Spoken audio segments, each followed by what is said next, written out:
wakati wanamuona Yesu akipaa, Yesu akichukuliwa.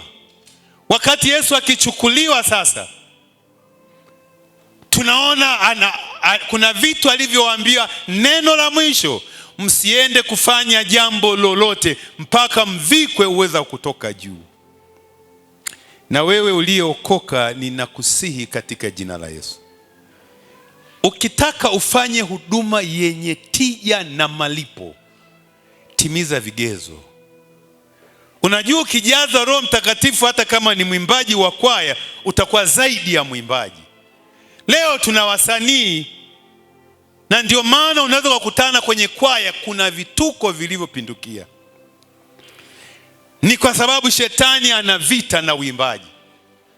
Alifanikiwa kule juu na anataka kufanya hapa, lakini mwaka huu na unaoenda, waambie ninyi wanakwaya, mwambie sisi ni timu ya wale watu maalum wa kumuimbia Mungu wetu.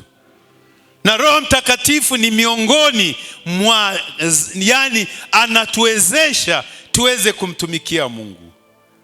Bila Roho Mtakatifu ndani ya kwaya ni makaburi. Maana humu wanafia wengi. Akirekebishwa mtu sauti anasema na waachia kwaya yenu na kanisa lenu. Hebu fikiria.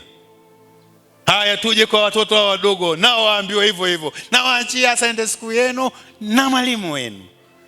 Waje vijana wenye step na kuvaa makombati ya wito, nao wanasema hivyo, na waachia na kibodi yenu, na waachia na gita lenu, na waachia na kusolo kwangu. Ni shida, kwa sababu tatizo sio tatizo. Tatizo wameingizwa mahali pasipo pao. Kwa hiyo badala ya kutengenezeka, wanaharibika. Roho Mtakatifu ni wa muhimu ndani ya kwaya zetu.